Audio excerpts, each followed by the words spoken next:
Hello, hello. Thanks for coming back to chat with Cici. I know it's been a while and I don't know, it's been quite a while, but I had to take a break. I said I was coming back, but I'm back now and had to get some things straightened out. Sometimes you have to take that mental break and get yourself together. And that's what I did. So I'm back now to chat with you about different things. A lot of things been happening. Um, in ATL and just around the world in general. So, a lot of things is on my mind, but it takes time to get things together to come back and chat with everybody, whether not everybody's here or not. Um, Hopefully you'll see it later and leave a comment and chat with me. I read all the comments, I'll answer back or whatever, but sometimes it's just good to talk. And so that's why I'm here to talk. And today I'm going to talk about the Alabama Brawl. Now I know, it was real popping last, I guess maybe about a week and a half ago or something, with everything that was going on. You see how long it's been? I still got George Santos here. Let me take that down. I don't know. That's from Lord knows when. Okay, but while I get to that, we're gonna talk about the Alabama Brawl. Like I say, it's there's so many things that's been happening with that, and I waited. I did think about it, and I had a lot to say about it. I do want to put that up there. I had a lot to say about it, but on purpose, I didn't speak on it because I have to kind of know a little bit about what I'm speaking on and what I, decide to what I think about it before I just put something out. Okay. Y'all just don't pay attention to that George Santos until I could really get that off. Because we definitely ain't talking about him. I don't even know what he's doing right now. I don't even know if he's still in Congress or not. They should have kicked him out by now, but who knows these days. But anyway, what I want to talk about with the Alabama Brawl, we all know we heard the chair jokes, the different songs, the Black Aquaman, and a lot of we all heard that, and I don't want to talk about that. We all know what happened, but I wanted to wait because okay, I wanted to see how it was handled, and that's what I want to talk about. Was it handled? Have we seen justice? I mean, I know they just put him under arrest, which I don't understand that because they say they arrested 13 people at first. So if you had 13 people you arrested, I have seen people they lock up and they can't get out until somebody knows something about the trial, and I'm still clicking buttons to see how I can get that off.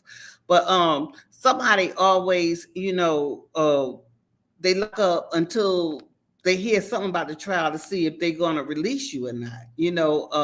So in that case, I don't understand why did they let people go back home and then come back again and then turn themselves back again. I don't get that. But then hey, um, I don't know. That's a question.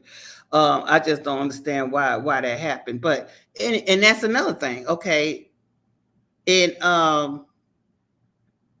where the city where you from, do they normally arrest people and then let them go until they see what happens afterwards? When it was a big brawl outside and that person was out there fighting and that person was doing what they doing, do they normally do that? I don't think so. I know a lot of things I see. They arrest people, and I have been in court where they stay in jail until they set bond or something, and then they leave out, not just go back home and then we'll call for you later. So I don't understand that, and that's what I'm saying. When was it handled was that justice or is that equally, however you put it? Uh, why is it because the main perpetrators was white, the reason they handling it different? And then even in the media now, we all know that when something is done in the media and people have been accused. The media find out all about you, and they put up everything, put up where you been, what was your second grade teacher, did you smoke cigarettes or did you smoke pot when you was 2 years old? I mean, they go back and they try to find everything about you, especially negative things to put out about you, when they know you done something. I haven't seen that in this case. I haven't, about nobody. Um, why? Now these people, I'm gonna show you these people. Let me get with this. Like I say, I just can't.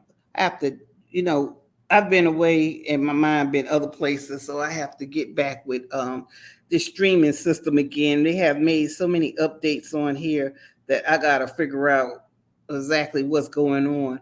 But in the meantime, just pay attention. Our topic is Alabama Brawl. Okay, not George Santos. So just don't worry about that. Okay, let's go back and let me find these people's face that I could show you that what they look like, just so you can get the idea of who's arrested. Because they did arrest 5 people now out of all the people that was fighting. They arrested 5 people. Let me share my screen with you.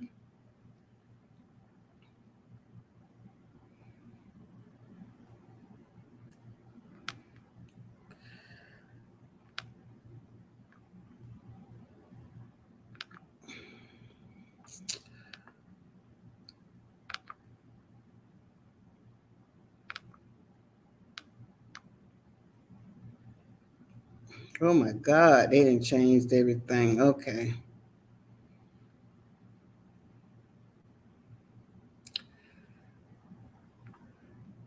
Maybe for the best though. Let's see what do I want to share. Okay. Okay, I guess this is a good feature. So I won't make no mistake in sharing something I don't want to share. Okay, the 5th person. Okay, charged. Okay, this is what I want to share. Okay, so hopefully you can see this. And right here, that's the person they put up that was the chair swinger. And this is the 5 people from Selma and Birmingham that started the whole fight in the first place. So, okay.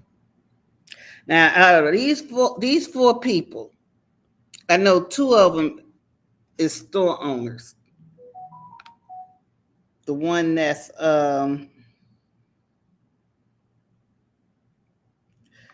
Zachary Schiffman, he's the store owner. He have a store in Selma, Alabama. I gotta look up his store to tell you what the store name is. They did have that out in the media, but and he had disabled his Yelp pages because he was getting a lot of reviews that he didn't want. So he disabled that. But I'm just surprised the media and everything haven't said anything. They haven't brought that to light about, he has this store in Selma and a lot of, especially because during the research that I have found about these people, and I'm gonna go back. Okay. The research I have found about these people, they was terrorizing these dock workers for years. I mean, and really, the small town they live in. What I heard was, and this is what I allegedly heard, was that these people, that's why it was so much anger built up, because these people in the past years, they would come to the riverboat, and I guess he owns a store. I'm gonna look up and see what store he owns. Let's just put it out there. But he owns this store, and he's been coming to the docks and acting basically like he owned the place. Just doing stuff to the captains and stuff. When they ask them to do something, they don't want to do it. Just acting like a bully. And this is from what I read at the different news articles, saying that I think one year they took something that belongs to on the dock that belongs to the other boats and everything, and they took it and put it in the lobby of the hotel, and the crew knew they put it in there, and they refuse. I mean, they just would do stuff like I'm the big person in town, kind of like and like I say, this is all alleged because I don't want to get sued for nothing. But you know how, like in South Carolina, they was talking about the Madoff family. They never thought they would be charged because they were this rich family that bullied the whole town and got away with everything for years. Um, that's how this guy was, Zachary Shipman. That's how he was. You know, just just outright just was mean to everybody, like I say, allegedly. And so therefore when they seen what happened this time, of course they didn't want to move their boat. Like I say, everybody heard the story before. They didn't want to move their boat at when the co-captain said that okay, he's going to move it after made it repeated attempts and pleading these people to move it. They just going to jump on them and beat them down. So it was so much tension built up between the crew with these people and watching him. I mean, it's hard to see your co-worker or a friend of yours jumped on by these people. Even the woman, she's sitting up there throwing kicks and I don't have to show you the film again because everybody done seen it. If not, you could just Google it because it's been around and been around and been around. But it's just hard to see your crew person and your peer and somebody that you love, this older man, get jumped on by all these people and they just beating them down and you can't do nothing. It's just crazy, especially in Alabama. I mean, it's crazy here in Georgia. It's crazy pretty much for people of color everywhere that you're tired of getting beat up and bullied and everything and nobody does essentially nothing. You try to report it to the police, you try to do what you can, and basically you just see them walk away with a slap on the wrist or the most. Or like I say, if this wasn't on the film, it probably would be you started it just because they see people of color out there fighting more than likely. I'm just saying that's just the way it is. Okay, so it's just so much animosity that a rage built up that you're tired of seeing this. So when you finally snap, you just go crazy, and that's basically what happened. You just get tired of people just hitting you, and sooner or later you're gonna get hit back. Now, I heard different reports about the brawl. Now, they didn't get charged, or they're not going to get charged as a hate crime. I think it should get charged as a hate crime, not for the man that's swinging the chair, but for the white people, because not only, and this show you too. I know I'm skipping around, but this show you too how people could see things. People of different cultures could see things, but they come to different conclusions because the captain. I'm gonna show y'all where this man. I know I supposed to have showed you the store owner, but the captain of the boat, not the captain that got beat up, but the main captain who was steering the boat. He was saying that he don't think it was a hate crime because he think the people was just mad because they touched his boat. Okay, that's what he say. But then you got the black man that actually got beat, and that's what the media put out. Oh, he said that he's saying that for his account it was just a bad day and that everybody was just riled up and just making excuses for him. They was riled up, they was drinking. I seen them drinking and they was drunk, and that's why it all happened. That ain't why it all happened. I mean, again, I can't say because I wasn't there, but they probably was drinking. But I mean, how many cases that people wasn't drinking and you still had the same bad behavior of jumping on people? Okay, I got that information, but I'll show it to you in a minute. So to me, it's just an excuse. But I'm gonna show you how, like, you could be at the same place and see the same things, but it don't affect you as it affects somebody else, because the co-captain and I want to say his name because I don't want to keep saying the co-captain. He deserves to get his name. All of them deserve to get their names, but it's so many names. Okay, but the co-captain, who was the black man that was actually beat up and it got jumped on. Okay, he said that they was throwing out racial names, and we know them things start with an N, and everything else while he was getting beat. So why are you putting down what this Montgomery boat riverboat captain says, who's white? His name is Jen Cottrell. Okay, he's speaking out saying that it's not a hate crime, but he ain't the one who got his butt beat, and he wasn't the one that was down on the ground while you was getting punches, hearing the N words and the other words that the people were saying. So why CNN is here saying what he said, it wasn't a hate crime? He think it was just liquor and bad behavior. That's BS. Okay, so the co-captain,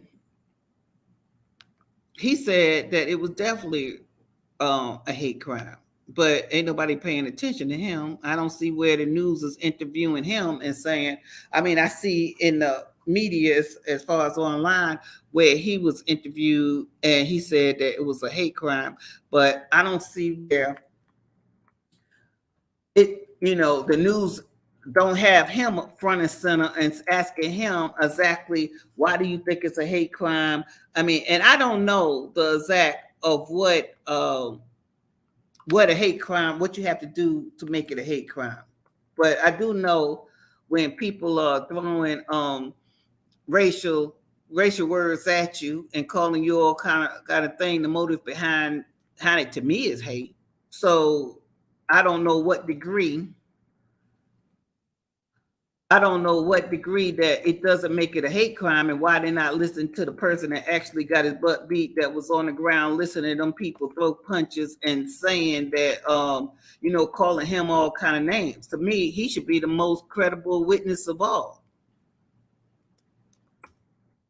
That's what it seemed like to me. But, and that's when I say, is it fair? You tell me, because I know if it was the other way around, they definitely have the victim out giving their side of the story, rather than a captain that's sitting on the banks of the boat that's probably about more than 100 yards or more away from them.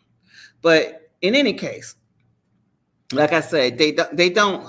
The media is just not taking that. To me, they're not taking it like they would any other crime if it was on the reverse, because this was a big thing. And I think for people of color, I think it resonated with us and myself, because you're just tired of getting picked on. You're just tired of being the person that is always on the short end of the stick, and it just felt good that finally we fighting back, and one thing I say, and I still say, I'm glad it wasn't no guns involved. Because when you take guns out of it, then people could always come back the next day and talk about it, whether or not it's a lesson learned, or somebody may have got beat up, but whether it's a lesson learned or whatever, you still could come back and talk about it the next day. If it was a death involved, it would be a whole different story, and we couldn't laugh about it, talk about it, or nothing, because ain't nothing funny about somebody dying. Whether it's the white person, a black person, everybody got families, and nothing, like I say, nothing is funny about that. But like I say, to me, it's just that it don't seem like, to me, the justice is being done. Okay, so, and I'm looking at, it says the riverboat co-captain also said he had death threats, that they telling him while they was beating him that they was gonna kill him. His name is Damian Pickman.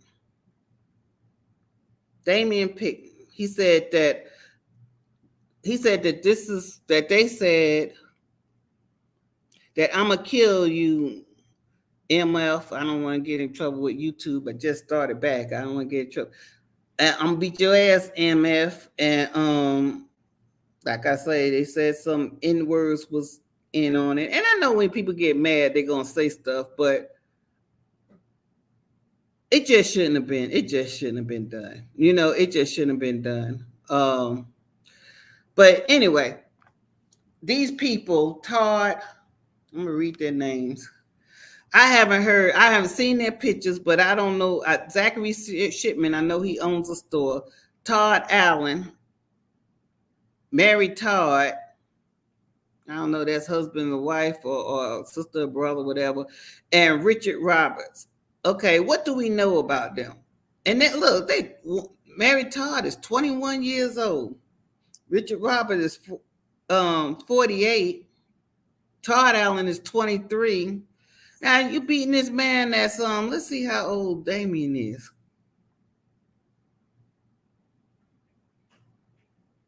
I think he's in his 60s.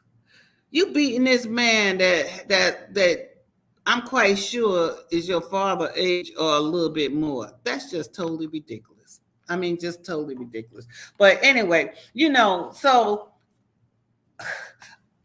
they need to be charged. I think it needs to be a hate crime, but if you're saying it's not, if they saying it don't fit the criteria, I'm not going to argue because I don't know the criteria. I just know, to me, it seemed like the man who was down there getting his butt beat, that heard everything that they say, should be have they interviewed him to see what he said, because according to the things that I'm reading, he's saying that they was hurling, racial epithets or whatever, words at him. I mean, I know when somebody is a homosexual and you hurl derogatory words at them, that makes it a hate crime. So I don't know what the difference. But also, besides the 4 people that got charged, what about the man's twirling the chair? Now, okay, we all laughed about him picking up a chair, but let's be real. You got all these people, because now it was more people fighting between these 4 people. I mean, it looked like, people that haven't even been described, white and black, was all out there. It was a big melee.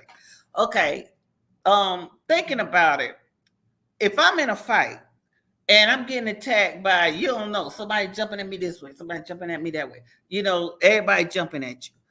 Okay, you're going to fight. I mean, you're going to pick up anything. I'll pick up anything that I have to protect myself so that I'm going home that night, because people kicking you, women kicking you, women jumping on your back, men coming all different directions. You just swinging. You just lost it. All you see is that you hitting people. That's all you see. I think it was self-defense. Just like they say that stand your ground. I think he should get off with stand your ground, because to me, the perpetrators, if they didn't start none, it wouldn't have been none. And so they incited a riot. Plain and simple. That should be one of their they incited a brawl, and that's a riot. They stirred everybody's energy. They disrespected authority. They broke the rules. They should be jailed, and they should do some time. I'm not saying time that killed anybody, because luckily nobody was killed, but they need to do some time that they could remember. I hope it don't go off with no probation, because that ain't nothing. That's not going to do anything. I hope they go get some anger management classes. I hope they get cultural sensitivity classes. Maybe they have to do some community service in a black area, or for underprivileged people or something, so they could, learn what other people, have some sympathy or empathy for other people that's not themselves. And I heard somebody else talk about this, just like that song. What's the name that from a small town? That song is very I can't think of. So I was watching TMZ, and there was a white guy, and he was saying that he don't see nothing wrong with that song. He says, "Where I grew up at, we just lived in a small town." Okay, see, that's the problem. That's where you grew up at. But for where I grew up at, and when my parents used to pass through those small towns, it wasn't people that was just sitting up there talking about they don't want no trouble. It was people sitting up there just because you was black. You couldn't be in that town before, when nighttime come. Or you couldn't sit at the bar because it's made for whites. And that's their town, and that's how they want to run it. So that's where I come from. So don't sit up there and make a song. When you put a song out, supposed to be for the general nation to hear or the world to hear, don't sit up there and act like, oh, well, where I come from, because it doesn't mean a damn thing of where you come from. If you're making it for everybody, everybody don't come for that. So don't say you making this song that you're not offending anybody, because you are offending people. Everybody didn't come from where you come from, and what you see is not what everybody else see. And that's what's wrong with people. They don't put themselves in your shoes, and they can't put themselves in your shoes because they're not of your color, and they can't relate to the experience, the real life experience that you have went through. Just like I can't no more tell you how it is to be white. You can't tell me how it is to be black. And that's irritating when people try to tell you how you should feel as a black person, when I can't tell you how you should feel as a white person. I can just tell you, you know that this ain't how it is for me. You need to believe me, because I can't tell you how it feels to be you. I can't tell you how to have white privilege. I can't tell you how the experiences that you had in your life. I can't tell you nothing about them because I haven't had it. It's like you haven't had the experience that I have. So, when you make something that you mean to go worldwide, and you want everybody to dance to a feel good song or something, you gotta make it feel good to everybody. You gotta make it neutral. You know that, okay, and even with the video, you got a bunch of people that you see getting beat down and burning flags and all that stuff. But I don't see no January 6 people that was in that video marching and standing on Nancy Pelosi desk talking about off with their head and all that. I didn't see all of that in your video. It's supposed to be so inclusive. But anyway, back to the subject. It just shows you how things that's supposed to be fair is not fair. And that's all to it, So we're gonna see what comes out of this. And my conclusion is, I hope that these 4 people get what they deserve, and not just wait till things cool down and they get a pop on the wrist and they just keep on going. But as for the chess swinger, I don't know his name. I had said it, but I don't know his name. I really hope that, yeah, he could have hurt somebody really bad, but he didn't. And like I say, if they didn't incite it, it wouldn't even happen. So I think, maybe he should get probation or something. I don't know. But I don't think he should be charged. I mean, that's just my opinion. Okay, so anyway, I'm gonna get this fixed. Hopefully next time we won't be talking about or have on the screen about George Santos. But okay, I'm trying to come back, get my video started to chat with everybody. So please like, share, or whatever. The video. We're gonna be talking about different subjects as usual. Things that come on the top of my head. I'm not promising no date or time, just anytime. And like I say, if you watch it later, just still give me a like, share, or I'll comment. I'll comment back. Just trying to get back out there. So anyway, until next time, talk to you later. Thanks for chatting with Cici.